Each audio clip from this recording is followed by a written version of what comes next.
Disney Princess. Pocahontas. A little mischief.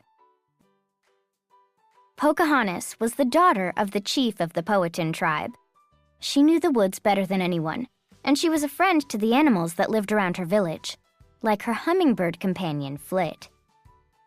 One day, Pocahontas's father went away to visit a nearby tribe. "I'll be back by sundown. I'm putting you in charge, daughter," the chief said. "Make sure nothing goes wrong in the village." Pocahontas was honored that her father had trusted her with the responsibility. She was determined to make him proud.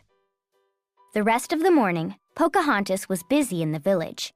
She repaired wigwams, gathered herbs for Kikata the medicine man, and taught the young boys and girls how to track. By that afternoon, the only thing Pocahontas had left to do was check on the fields. But on her way, she was stopped by Alawa, one of the youngest girls in the tribe. "Pocahontas! A crow took my favorite necklace," Alawa said sadly. "Could you help me get it back?" Pocahontas looked up to where the young girl was pointing. The crow had hidden her necklace high in a tree. It was too dangerous for Flit to fly into a crow's nest, and the tree had no branches for Pocahontas to climb. Before Pocahontas could think of a plan, a woman ran up to her. "Pocahontas, an animal has broken into the corn. Look, this cob is half eaten." Pocahontas looked at Alawa. "I'm sorry, but we have to figure out who's stealing our food. I'll help you get the necklace soon, I promise." Pocahontas followed the woman to where the tribe stored the corn. "It looks like something has broken through the side of the wigwam." "Look, it left a trail," Pocahontas said. Together, Pocahontas and Flit followed the trail of corn. It went over logs and under fallen trees. The trail went right by small creeks and past animal dens. But suddenly, the trail of corn stopped in a small clearing. Flit chirped at Pocahontas. "Don't worry, Flit," she said. "There must be other signs that will tell us where our visitor has gone." Pocahontas looked around and saw a broken branch on the ground. Something stepped on this branch to make it break. "I think our visitor went this way." A little farther into the forest, Pocahontas noticed a set of claw prints in the soft earth, and then she saw a little bit of fur on a berry branch. "We must be getting close," Pocahontas said. She soon tracked the visitor to a small den. "Hello," Pocahontas called. "I promise not to hurt you. I just want to know why you're taking our corn." There was no answer. Flit flew inside to get a better look. But before Pocahontas knew it, Flit was zooming back past her. Something had thrown Flit out of the den, and now the poor hummingbird's beak was stuck in a tree. As Pocahontas pulled her friend free, she saw a raccoon run out of the den and into the woods. Pocahontas and Flit raced after the raccoon. "You don't need to be afraid," Pocahontas called, but the raccoon would not stop. The raccoon reached a bend in the river, but he quickly jumped across a line of stones to the other side. Pocahontas leaped after him. She saw the raccoon run up to the top of a very high tree. "Please come down," Pocahontas told the raccoon. "We aren't angry that you took our food." Pocahontas held out the half-eaten cob of corn. Slowly, the raccoon crept down the tree. He quickly took the corn from Pocahontas's hands and began to eat it. "I think you need a name," Pocahontas said. "What do you think about Miko?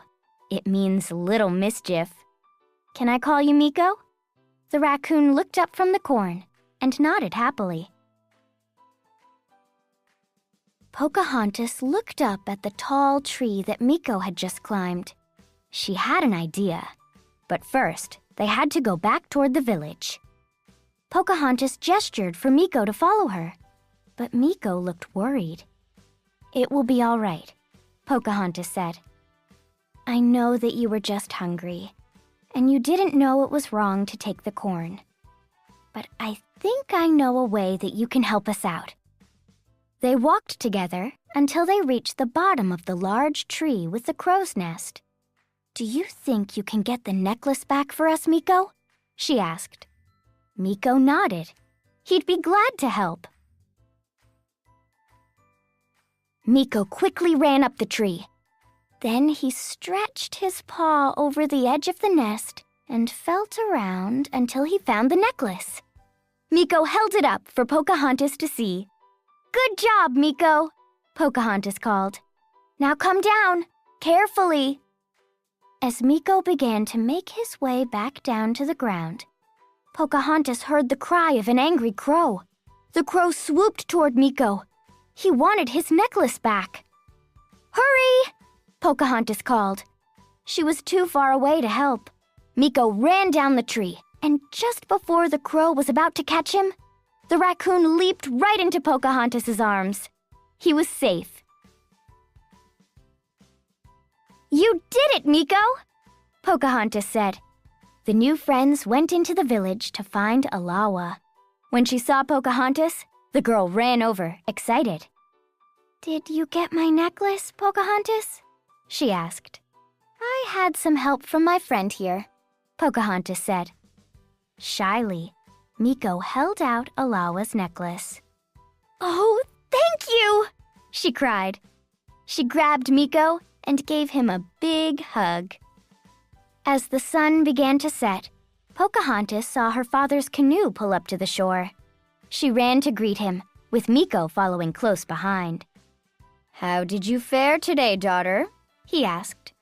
"I hope there wasn't any trouble." "Nothing we couldn't handle," Pocahontas said, smiling. "Right, Miko?" "Ah, just a little mischief then?" Pocahontas' father returned her smile. "Exactly." The light was fading, and Pocahontas knew it was time to say goodbye to Miko. "Stay safe," Pocahontas said as they walked toward the woods. "And stay out of the corn, too." Miko started to climb a tree, but then he paused and turned back to Pocahontas. "Yes?" Pocahontas asked with a smile. Miko ran back to Pocahontas and leaped into her arms. Pocahontas laughed. "Don't worry, we'll see each other again. I can visit you in the woods anytime." Miko looked up at her happily. "And I can bring you any extra corn when I do," she added. Miko liked the sound of that. Disney Princess. Pocahontas. A little mischief.